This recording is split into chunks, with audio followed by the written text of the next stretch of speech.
Okay, so today we're going to be putting together a deck that gives our opponents a bit of card advantage, but with the right support, maybe we can turn that advantage against them. Rocco Street Chef is a 2/4 legendary elf druid for red, green, white that says, at the beginning of your end step, each player exiles the top card of their library.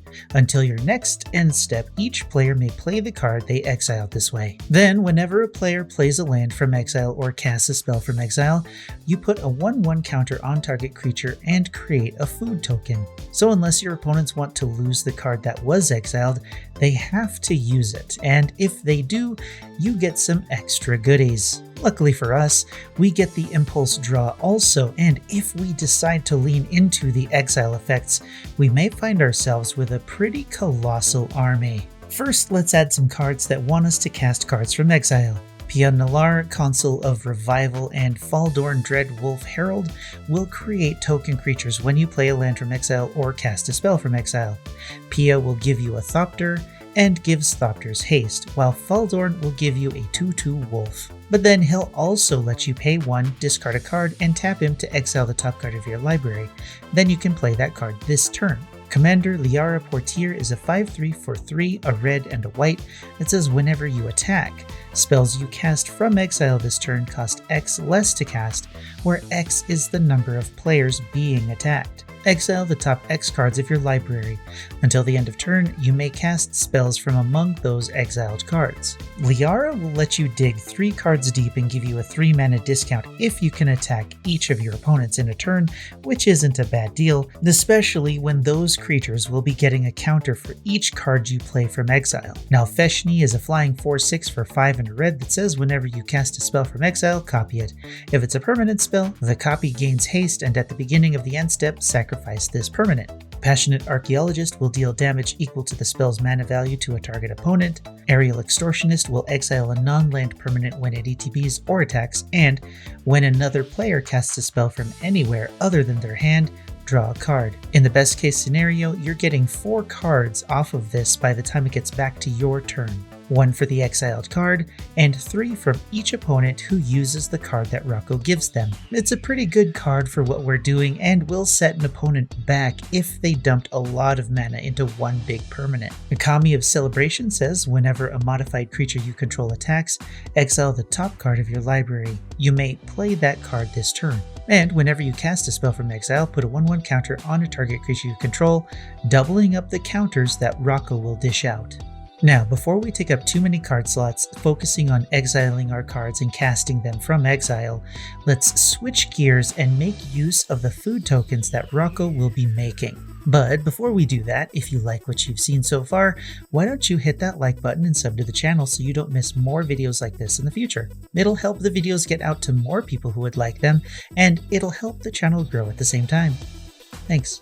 Yahera, Friend of the Forest, will let those food tokens tap for green the same turn they enter, since they're artifact tokens. Inspiring Statuary will give your non-artifact spells improvise, and then your food tokens can pay 1 colorless for those spells, effectively tapping for 1 colorless. Gilded Goose will similarly act as a mana dork.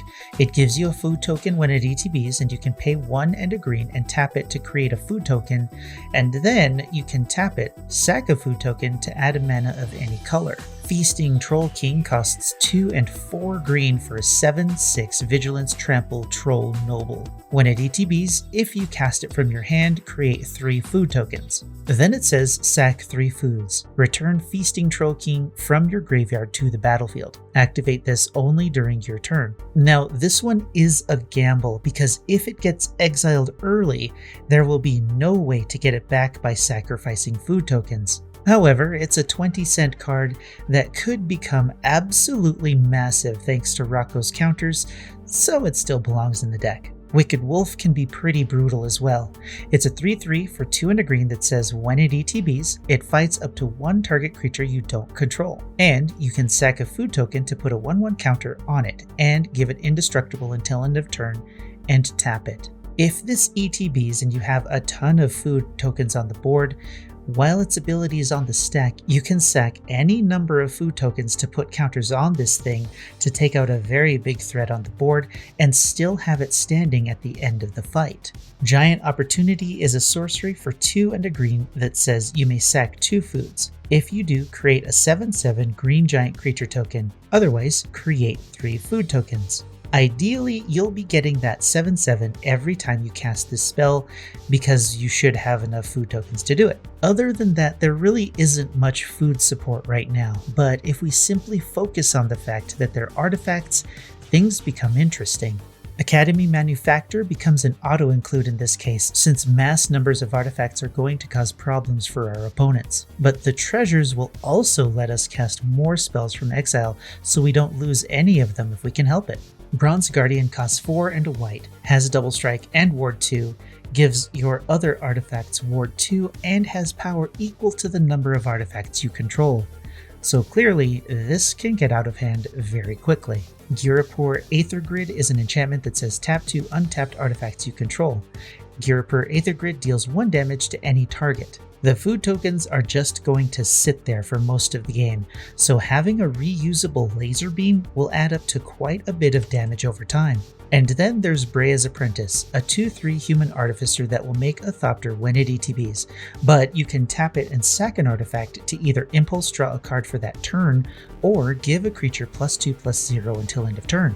Next, we can look at the final part of Rocco's ability and throw in all of the mighty counter synergies. My typical 1/1 counter support cards are Hardened Scales, Ozolith the Shattered Spire, Lae'zel, Vlaakith's Champion, and Pure Imaginative Rascal, which will all put an additional counter on a creature when you put a counter on it. Kami of Whispered Hopes will do the same, but it will also tap and create X mana of any one color where X is its power. To buff our creatures, we include Bramblewood Paragon, Duskshell Crawler, and Gnarled Colony to give creatures with 1/1 counters on them trample. Einok Bondkin will give your creatures with 1/1 counters on them first strike, while Abzan Falconer will give your creatures flying. Invigorating Hot Spring enters with 4 1/1 counters on it, and you can remove a counter from it to put a 1/1 counter on a target creature you control as a sorcery and only once per turn. Then it says, modified creatures you control have haste. In our deck, counters are our primary modifications. Kadama of the West Tree gives our modified creatures trample, and says when a modified creature you control deals combat damage to a player, search your library for a basic land and put it onto the battlefield tapped. And then there's Chishiro the Shattered Blade, a 4/4 for 2 red-green that says whenever an aura or equipment ETBs under your control, create a 2/2 red spirit with menace. Then, at the beginning of your end step, put a 1/1 counter on each modified creature you control. This is Proliferate in red and can get really out of hand after only a few turns. Finally, we have the most important part of the deck. More impulse draw to cast more stuff from exile. This is pretty simple because you can basically look at a Prosper deck and pick out all of the red cards that fit our theme, and you really won't go wrong with the deck. Reckless Impulse, Throes of Chaos, Inspired Tinkering, Rob the Archives, Ren's Resolve, and You Find Some Prisoners are all spells that will help you dig into the top of your library and cast those cards from exile. Tectonic Giant will trigger when it attacks or is targeted by an opponent's spell. You can choose to either deal 3 damage to each opponent or impulse draw 2 cards until your next turn. Invasion of Kaldheim is a battle for 3 and a red with a defensive 4 that says when it ETBs, exile all the cards from your hand, then draw that many cards. Until your next turn, you may play cards exiled this way. Then, if you defeat it, it becomes Pyre of the World Tree, an enchantment that says discard a land card and Pyre of the World Tree deals 2 damage to any target. Whenever you discard a land card, impulse draw 1 for this turn. Now, it's not just your deck that will trigger Rocco's ability. You can steal your opponent's cards and cast them from exile. Etali Primal Storm is of course great. It's a 6/6 Elder Dinosaur for 4 and 2 red that says whenever it attacks, exile the top card of each player's library. Then you may cast any number of the spells from among those cards without paying their mana costs. This can trigger Rocco up to 4 times as long as no lands are flipped on the trigger. Etali Primal Conqueror, however, will let you get 4 triggers every time. It's a 7/7 Elder Dinosaur with Trample that costs 5 and 2 red. It says when it ETBs, each player exiles cards from the top of their library until they exile a non-land card.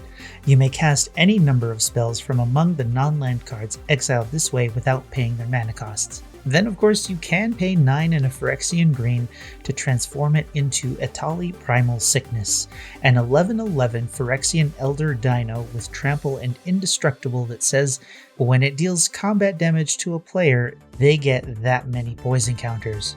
With our deck, it's not really necessary to transform Etali, but having that as a backup option to help close out a game isn't a bad thing.